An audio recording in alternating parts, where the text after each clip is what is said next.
Salut à tous et bienvenue dans le débrief sur Full Attack. 5 réactions sur la poussiéreuse et piégeuse manche de Coupe du Monde de Loudunvielle 2025. C'est parti.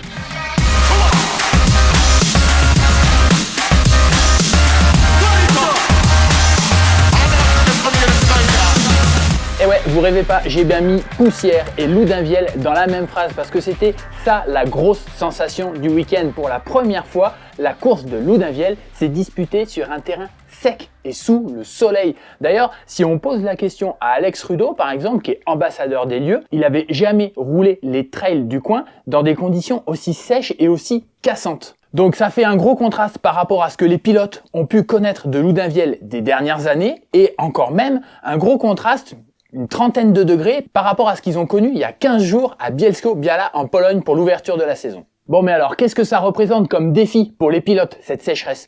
Eh ben, tout simplement, une tonne de poussière qui vient peu à peu, au fur et à mesure des passages, recouvrir la piste. Vous savez, en ski freeride, par exemple, on parle souvent des sharks, ces lames de rochers qui sont cachées sous la couche de poudreuse. Eh ben là, sur la piste de Loudunvielle, ce week-end, c'était pareil, de la poussière, beaucoup de poussière par endroit, et avec en dessous des cailloux, des rochers, des bouts de racines, des trous qui venaient se former, mais que les pilotes ne voyaient pas à l'œil. Alors, on va pas rentrer dans le débat, mais souvent quand on parle de ces conditions très poussiéreuses, on finit par faire l'amalgame un petit peu avec les conditions boueuses qui sont aussi, elles, très glissantes. Mais quelque part, c'est simplement que quand c'est trop sec ou quand c'est trop mouillé, on s'éloigne du prime de la piste, là où elle est pâte à modeler, où c'est le top, où il y a de la aérodirt et où le grip est le meilleur. À Bielsko, en début de saison, on était totalement dans l'extrême humide. À Loudunvielle, cette fois-ci, on était à l'extrême opposé. Dans ces conditions, c'est assez simple finalement. Assez simple à dire, très difficile à faire. Pour gagner, il faut sortir un gros run. Depuis le début des recos, depuis même les recos à pied, depuis même le début de semaine, depuis qu'on connaît la météo et les prévisions pour la semaine en sachant que ça va tenir, dans l'esprit des pilotes, tout le monde est d'accord sur une chose, il va falloir prendre des risques, beaucoup de risques pour gagner à Loudunvielle. Beaucoup de risques parce que le terrain est sec, donc ça roule très vite, plus vite que sur la boue. Et pour autant, la marge d'erreur est très fine. Et ça, forcément, ça fait cogiter les pilotes. Dès le départ, vous savez qu'il va falloir prendre des gros risques en finale le dimanche. Et des risques, il y en a eu, regardez chez les filles. Il y a beaucoup de nanas qui sont allées au tas. Marine Kabirou, Myriam Nicole, Lisa Bowman, Harriet Arnden, Eleonora Farina, et j'en passe. Bref, les filles ont clairement joué le jeu de la piste à Loudunvielle cette année. Et quand on parle de cogiter, de stresser, c'est Benoît Coulange qui en parle très bien aussi dans son feedback après course. Il dit clairement qu'il était stressé parce qu'il savait que pour faire un résultat, il fallait en mettre beaucoup. Et justement, quand on écoute Benoît, c'est là qu'on a le deuxième élément, l'invité surprise du dimanche qu'on n'avait pas vu arriver, qui a rajouté une couche de suspense à la course. Cet invité mystère, c'est le vent. En fait, depuis le début de semaine, il faisait chaud, on était dans une certaine tendance météorologique à Loudunvielle, sauf que dimanche, on était sur une journée de transition. À partir de lundi, à partir même peut-être de dimanche soir, il devait pleuvoir à Loudunvielle. Donc dimanche, c'est cette fameuse journée qui est restée sèche, mais où le temps a commencé à tourner, le ciel s'est voilé, les nuages sont arrivés et le vent s'est levé. Pire, le vent a tourné. D'ailleurs, quand on pose la question à Loïc Bruni, c'est ce qui explique son run un petit peu particulier. Le matin, aux derniers entraînements, le vent soufflait déjà, mais les pilotes l'avaient dans le dos. Au moment des finales, le vent avait tourné et les pilotes l'avaient 3/4 face, venant de la gauche. Ça, c'est ce que Loïc Bruni a réalisé quand il est parti dans son run. Et c'est ce qui l'a fait cogiter dans toute la partie haute. Quand il est arrivé dans les whoops, il avait prévu de tirer le gros saut, le wall MX, pour passer au-dessus de la piste. Sauf que là, au dernier moment, il a réalisé qu'il allait se faire déporter, il est monté sur les freins trop tard, et c'est ce qui explique le nose. Et il n'est pas le seul à s'être fait piéger à cet endroit-là. Il y en a plusieurs, dont Benoît Coulange et Nina Hoffmann notamment, qui sont partis, qui se sont fait déporter les roues, et qui, à la réception pour garder l'équilibre, se sont retrouvés obligés d'emprunter une trajectoire qui les ramenait sur la gauche, trop sur la gauche, quitte à raser les piquets, quitte à même rater les piquets, sortir de la piste et être obligé de remonter, ou finir dans les filets plus bas comme Benoît. Bref, à Loudunvielle, c'était de la poussière, beaucoup de vitesse, une piste presque terrifiante de rapidité dans ces conditions-là, avec, petite cerise sur le gâteau, l'invité surprise, le vent. Bon, mais l'intéressant quand on dresse ces conditions, c'est de s'intéresser à comment les pilotes s'y adaptent. Donc on va encore une fois parler un petit peu matos. It's time for a new challenge. to bring our passion, our engineering, our DNA to downhill. A new bike, but not a new story, just the next step in a long journey. Since the start, we've reinvented the path. From tradition to change, from road to mountain, from innovation to excellence. We push limits. We evolve. We create. We redefine. It's what we do. Drawn to the relentless evolution of competition. It's inevitable. It's in our nature. Until this, not just a bike. The pinnacle of our journey. Everything sums up.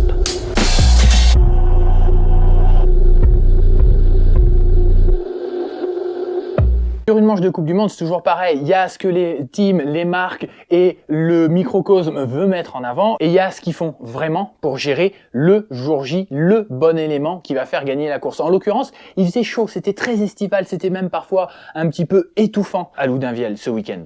Et à ce sujet, le plus intéressant, c'était presque pas de se balader dans les paddocks, mais d'aller faire un tour dans la file d'attente du télécabine de Loudunvielle. Parce que c'est là qu'on voyait un petit peu ce que les pilotes mettaient en œuvre pour faire face à ces conditions. Là, on n'était pas avec les parkas, les bonnets, les parapluies, etc. Quoique, les parapluies, ils servaient. Il y avait certains mécanos qui étaient là pour faire de l'ombre aux pilotes, pour les garder au frais.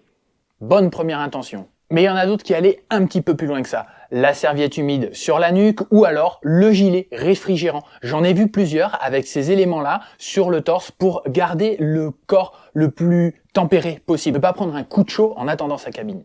Et ça peut paraître rien, mais ça peut foirer une journée, ça peut foirer un run si on n'y arrive pas dans les meilleures conditions dans la cabane de départ. D'ailleurs, si on écoute le feedback de Amaury Perron, il le dit lui-même, il a eu un petit peu de mal à gérer la chaleur qu'il y a eu cette semaine à Loudunvielle. Ça lui a posé des problèmes, ça pose des problèmes à certains, comme la neige ou la pluie ou le froid peut en causer à d'autres. Mais bon, puisqu'on parle de chaleur, on peut aussi parler de chaleur sur les vélos. Il y a quelque chose qui m'a paru assez constant pendant tout le week-end, c'était les freins. Alors, personne vous le dira de manière claire, parce qu'il y a des sponsors, parce qu'il y a des partenaires, parce qu'il y a une image à garder, parce qu'il y a des petits secrets aussi à garder sous le coude pour pas donner toutes les informations aux adversaires, mais je suis certain qu'il y en a qui ont galéré avec leurs freins. Parce que il suffit de se balader en bord de piste et de tendre l'oreille pour voir ce qui se passe. Il y en a certains, ça fait 2 week-ends de Coupe du Monde, qu'ils ont des freins qui n'arrêtent pas de faire du bruit. Un truc, mais ça doit être insupportable à la fin. Je pense notamment au Team Intense. Il n'y a pas un vélo qui fait pas de bruit au freinage. Que ce soit dans des conditions humides à Bielsko, comme dans des conditions hyper sèches et poussiéreuses à Loudunvielle. Il y a vraiment quelque chose qu'il faut régler de ce côté-là. Et puis au Reco, j'ai vu plusieurs pilotes, Finise, Danny Hart, venir s'arrêter et se plaindre un petit peu de leurs freins en disant « c'est pas au point là, il faut que je trouve des solutions ». Et c'était un petit peu la même chose en finale. Il y a certains langages corporels et certains signes, certains gestes, certains feedbacks vers les team managers qui laissent peu de place à l'interprétation. Donc c'est clair, la pente, celle de la deuxième partie de piste à Loudunvielle, a créé des problèmes. Elle a mis les freins à rude épreuve. Et il y en a certains qui ont essayé de trouver des solutions pour ça. J'ai observé beaucoup de vélos avec soit 2 disques en 223 mm de diamètre, soit des vélos avec un disque plus grand à l'arrière qu'à l'avant. Loris Vergier, Loïc Bruni notamment, mais c'était pas les seuls. Et puis, chez Commensal, je vous en ai déjà un petit peu parlé sur Full Attack dans les différentes publications, on voit bien que il y a des choses qui sont en train d'être étudiées pour ce qui est du freinage et de l'anti-rise à l'arrière. Loris Vergier a pas le même triangle arrière que Amaury Perron ou les autres pilotes du team, et Amaury Perron, lui, utilise un étrier de frein arrière flottant. Donc on voit bien que là, les équipes cherchent à trouver des solutions sur les freinages. À Bielsko, c'était les couvre-disques pour les conditions humides. À Loudunvielle, c'était des solutions pour s'adapter à la chaleur et à la grosse sollicitation des freins dans la pente. Danny Hart, par exemple, quand il franchit la ligne d'arrivée, il arrête son vélo. Quand il repart et qu'il est plus sur son vélo et qu'il essaie de le pousser, la roue arrière, elle est bloquée. Il est obligé de remonter sur le vélo pour que la roue se remette à tourner.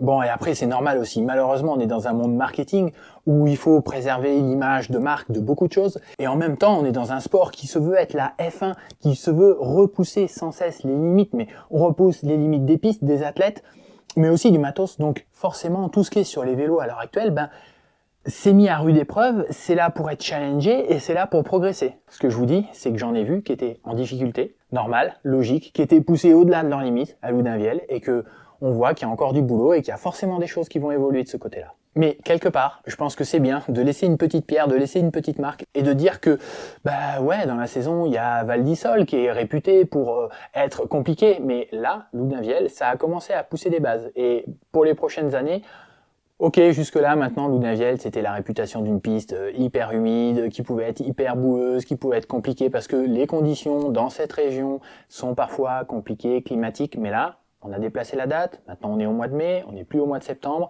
et cette fois-ci, on a eu une piste très très poussiéreuse, et cette fois-ci, clairement, c'est la pente de Loudunvielle qu'on aura retenue. Bon, on a dressé le décor, les conditions de piste, les conditions climatiques, comment ça sollicite les pilotes et leur matos.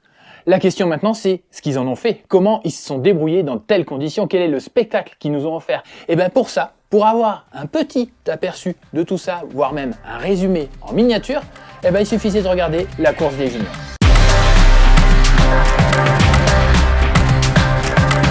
Et ouais, une fois de plus, c'est cette course-là qui nous a donné un bon aperçu et un premier vrai spectacle avec les gros runs qu'il fallait pour gagner, les conditions de piste, les prises de risque, les chutes, les points clés de la course et les endroits qui allaient piéger après les élites. Mais en fait, tout était là dès les courses juniors. Quand on regarde les erreurs, les chutes à l'état Hausgaard, qui tombe 2 fois et qui sort à un endroit où beaucoup aussi sont sortis à la fin du bois principal de la piste, là où il y a le plus de pente, là où clairement l'effet poussière qui recouvre ce qu'il y a en dessous était presque le plus évident sur toute la descente. En tout cas, était le plus marqué sur toute la descente. On a Ollie Clark aussi qui nous fait une Ronan Dune sur le saut du rocher en explosant sa roue arrière, exactement là où le pilote Mondraker l'avait fait par 2 reprises au qualif la veille. Ce que je retiens aussi, c'est dans les propos des juniors qui commencent un petit peu à parler aussi de leur gestion de course. Parfois on dit que dans cette catégorie-là, c'est pas ce qu'ils ont encore le plus en main, mais quand on regarde Asa Vermette signer un 3 minutes 19 secondes en tout relâchement dans les qualifs, on a bien compris qu'il avait pas tout mis. Et Body Burke, c'est la même chose. Lui, il gagne en finale, mais il dit que la veille au qualif, il l'avait pris un petit peu tranquille parce qu'il savait que sur cette piste-là, fallait pas tout mettre, fallait en garder pour le jour de la finale parce que c'est pas une piste où tu fais des runs et des runs avec de la prise de risque à gogo, quoi. Tu le gardes en toi et tu le sors le jour de la finale. Eh ben justement, Body Burke, c'est ce qu'il a réussi à faire en finale. Il nous a signé un run de l'espace. Je vous disais à Biesco-Biala qu'on pouvait compter Asa Vermette, Max Alran et Tyler Waite parmi les juniors les plus en verve et capables de très vite prétendre à concurrencer l'élite. Eh ben Body Burke, c'est le premier de la journée du dimanche à descendre sous le temps signé par Amaury Pierron en qualif la veille. Il signe un 3-16 en étant à la limite de partout, mais sans jamais dépasser cette limite. Et franchement, regardez son run, ça vaut des points. D'ailleurs, en parlant de valoir des points, petite mention au team Commensal Schwalbe Lesor des Ravanel, qui est la seule équipe chez les juniors à mettre des athlètes sur les 2 podiums, filles et garçons. Ça montre un petit peu et ça récompense le travail de ce team et de Cédric et de Cécile auprès de la jeune génération. Voilà, ça c'est un team de développement, ils sont à leur place, ça rapporte des points, bravo.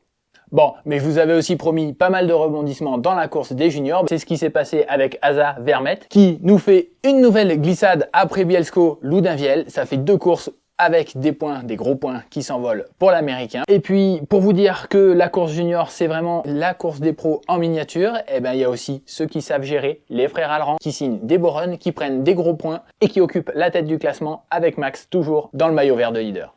Bref, la course des juniors, encore une fois, c'est une course à ne pas manquer, c'est quelque chose à suivre et à regarder. Ça vaut le détour. Moi, si je me permets d'en parler, c'est parce que vous savez que dans les débats sur la réforme de la Coupe du Monde, il y a parfois l'idée qui circule de sortir les juniors de la Coupe du Monde, de les intégrer dans un circuit B, etc. en se disant que ça coûte un peu d'argent, que ça prend un peu de la place, que s'ils étaient pas là, ça simplifierait les choses. Mais en fait non, la nouvelle génération, elle a besoin d'être là. Elle signe déjà des temps qui traînent dans les pattes des élites. Franchement, c'est très bien qu'ils soient là et qu'ils puissent prétendre très rapidement. Alors, il y a peut-être des solutions à trouver, mais dans tous les cas, ça fait 2 manches que les juniors démontrent clairement qu'ils ont leur place en Coupe du Monde.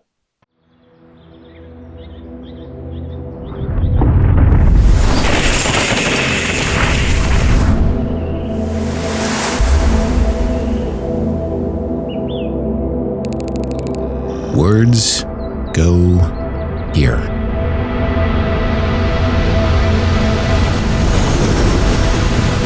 We've got no idea what you're thinking when you're doing this.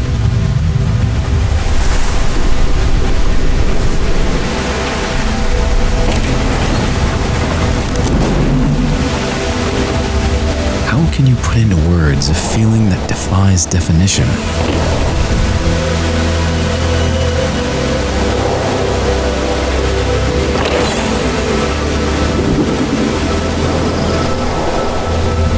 So, yeah, words go here.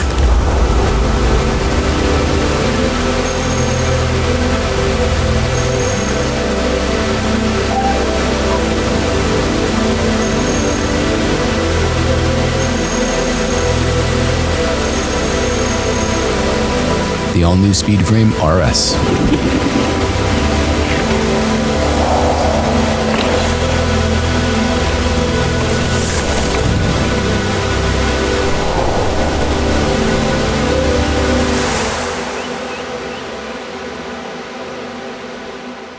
Je vous l'ai dit un petit peu plus tôt dans ce débrief, pour moi, les filles à Loudunvielle ont clairement joué le jeu de la piste en prenant tous les risques. J'ai envie de vous parler de deux athlètes en particulier qui se sont démarqués à Loudunvielle, Vali Hall et Gracie M Street. La première parce que sa saison avait pas vraiment réellement débuté il y a 15 jours à Bielsko-Biała.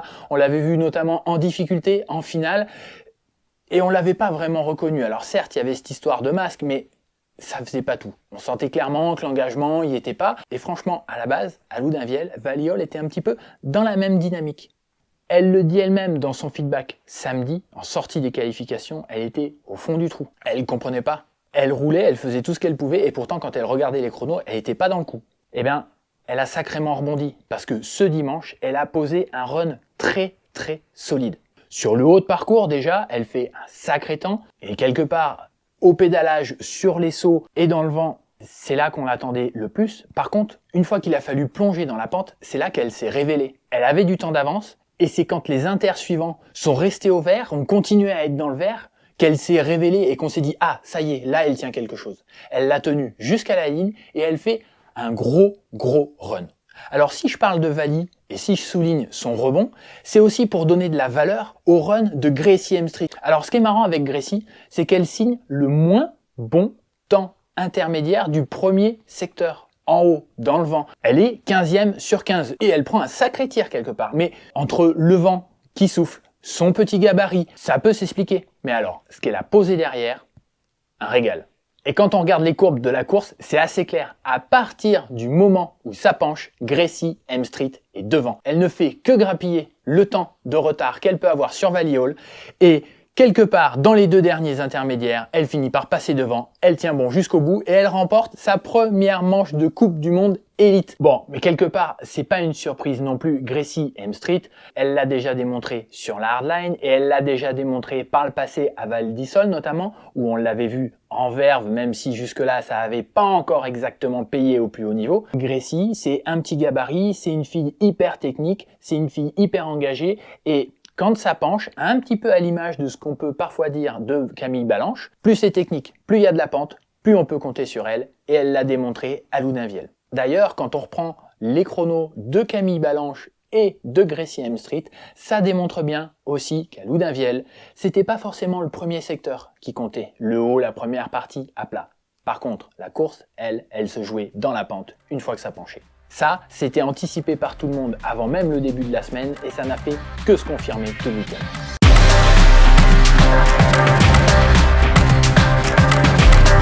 La meilleure manière de se convaincre qu'à Loudunvielle c'était sur le bas de la piste que ça s'est joué, c'est de regarder ce qui s'est passé dans la finale des garçons chez les élites. C'est clair et net. Quand on regarde les courbes, il peut se passer quelque chose au premier intermédiaire, mais l'ordre et la hiérarchie évoluent ensuite une fois que ça plonge dans la pente.